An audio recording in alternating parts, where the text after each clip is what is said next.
अपने अपने गुरु महाराज के चरणों में नमन बंदन करते हुए उसके बाद सत्संग की धारा में प्रभावित करेंगे। एक बात कहूंगा कि हम जितने समय बैठे, जब तक हम यहाँ बैठे, जितने समय बैठे, जब तक हम यहाँ बैठे, हमें अपने परिवार की, अपने घर की, शरीर की सारी बातों को हटाकर दूर रखें।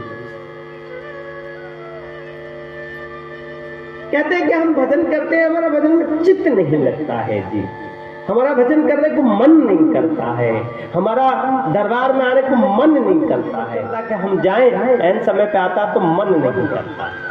ये कारण क्या है?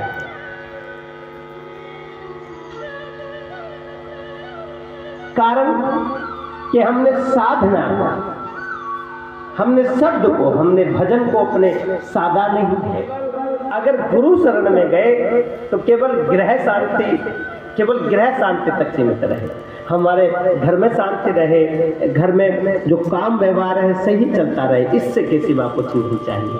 लेकिन एक बात मैं तुम्हें बता दूं कि जब तुम धर्म कर्म का काम करोगे ये तो अपने आप मिल जाएगा, लेकिन परमात्मा का जो कर्म है, परमात्मा का जो सहयोग है, ईश्वर की जो कृपा है, वो नहीं मिल सकती, जिसके लिए सब तरसते हैं। सब, चाहे भगवान के अवतार के रूप में भगवान आए हो, चाहे कृष्ण बन के भगवान आए हो, चाहे राम बन के भगवान आए हो, चाहे शिव बाबा गुरु गोरक्षनाथ के स्वरूप में आए हो, सबने भजन किया है, सबने भजन किया है। ये बात सबने जानी है कि ईश्वर है और ये सत्य है। ये बात सबने जानी है कि ईश्वर है और सत्य है, करने वाला भी वही है, कराने वाला भी वही है। हम तो बेकार में, अहंकार में फंसे हैं। हम ये कर रहे हैं, हमने ये किया है, हम ये कर दिया, तो बेकार अहंकार में फंसे हैं। विकार का है जिसका ये पता नहीं कि आज हम यहाँ आए, यहाँ से एक कदम हम बढ़ाएंगे तो क्या हो जाएगा, 2 कदम बढ़ाएंगे तो क्या आ जाए, जिसका कुछ पता नहीं है, जिसका किसी को पता नहीं है,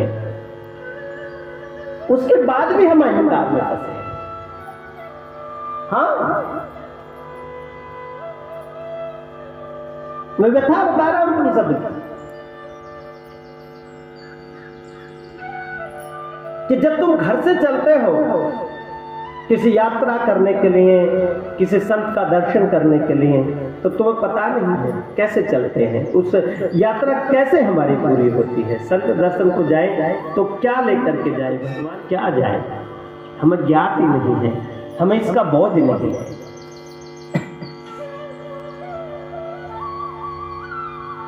हम उन दुखों को सर पर लेकर घूम रहे हैं जिनका हमसे संबंध नहीं है। हम उन दुखों को सर पर रखकर घूम रहे हैं जिनका हमसे संबंध नहीं है। और कारण ये कि हम भगवान की बहुत दूर है। अब समझो कि वो इतनी दूर होने के बाद भी कृपा के पात्र हमें बनाए हुए हैं।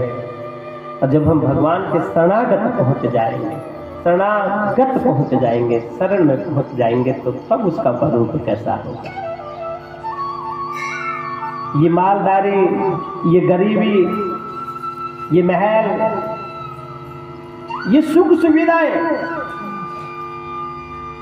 इनका भोग जब तक है, जब तक ईश्वर की कृपा हम पर है। नहीं तो मैंने देखा है कि बड़े बड़े करोड़पति जिन पर अथाह संपत्ति है, वो शरीर में सुख ढूंढ रहे हैं, अथाह पैसा है, संपत्ति की कमी नहीं है, लेकिन शरीर में सुख ढूंढ रहे हैं। और वो कहते हैं कितना लग जाए, कितना पैसा लग जाए, लेकिन मेरी ये पीड़ा कम हो जाए, मेरा ये दुख कम हो जाए, उसके बाद भी नहीं होता। किसी की मृत्यु यदि हॉस्पिटल में हो जाती है तो वो हॉस्पिटल को इतना किसी के पास कुछ भी नहीं है, उसके बाद भी वो हॉस्पिटल की जो पूर्ति है ना वो करता है। किस आशय से? मैं बचा लूंगा, डॉक्टर बचा लेंगे, लेकिन हमारे अनंत कोशिश करने के बाद भी वो देह को छोड़ देता है। और हम क्या पछताते हैं? डॉक्टर ने अच्छा इलाज नहीं करा, पहले से पता नहीं चला। अरे सब तुम्हारे